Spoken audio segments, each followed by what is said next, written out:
Discussions regarding two serious incidents of corruption and fraud have come back into the limelight.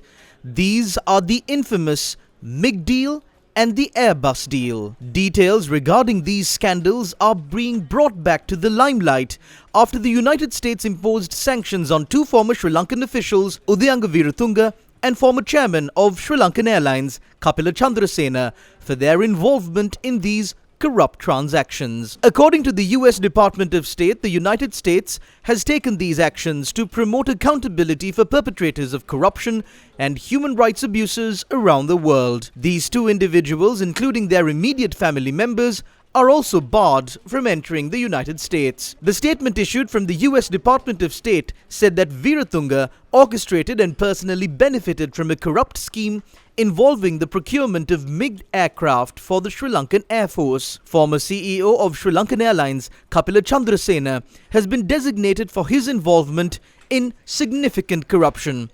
According to the US Department of State, Chandrasena accepted a bribe while serving in his capacity as Sri Lankan Airlines CEO in exchange for ensuring that Sri Lanka purchased Airbus aircraft for over market value. What are these infamous deals? The MiG deal began in the year 2006. There was a requirement for the purchase of 4 MiG-27 type aircraft and for repairs to be carried out on 3 similar aircraft and also a MiG-23 type aircraft. Instead of carrying out this transaction as a government-to-government deal between Sri Lanka and the Ukraine, the then Sri Lankan ambassador to Russia, Udayanga Veeratunga, had intervened in the transaction and struck a deal with another company as an intermediary. According to the deal that was entered into between Sri Lanka and this intermediary company, the company was paid a sum of $15 million. This amount was paid when the deal could have been concluded for a sum of just $7.5 million. A sum of $7.5 million had gone into the hands of a third party through this intermediary company. This massive scam was first revealed by veteran journalist Lasantha Vikramatunga.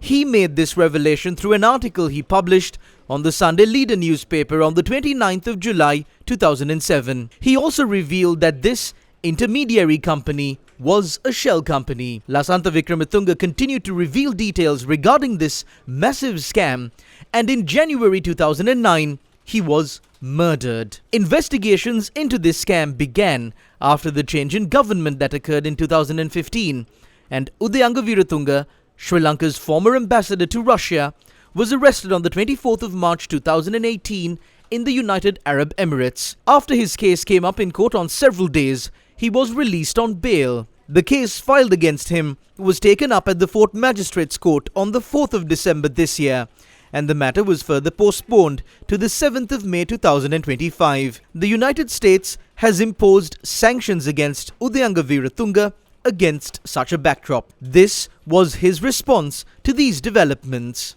It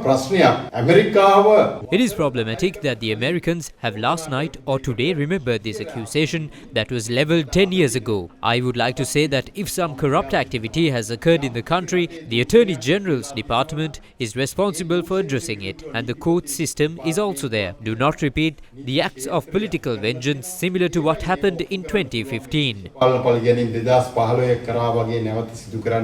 What is this Airbus deal? This was a deal through which an attempt was made to solicit a bribe of $16.84 million. During the period between 2012 and 2013, a decision was made to remove 13 aircraft from the fleet of Sri Lankan Airlines and replace them with 14 new Airbus aircraft. Sri Lankan Airlines entered into an agreement with the French Airbus company for the purchase of 6 A330 aircraft and 4 A350 aircraft. This deal was initiated with the intervention of an intermediary. The Serious Frauds Office of the United Kingdom had investigated this incident and revealed much details of the fraud and corruption embedded in this deal.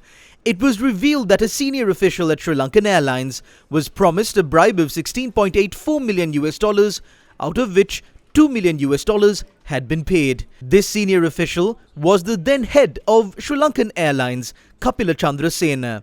Based on these revelations, the Criminal Investigations Department in Sri Lanka launched an investigation into this deal. Several arrests were also made. However, it does not seem that these investigations had progressed any further. The United States imposed sanctions on Kapila Chandrasena and his immediate family against such a backdrop.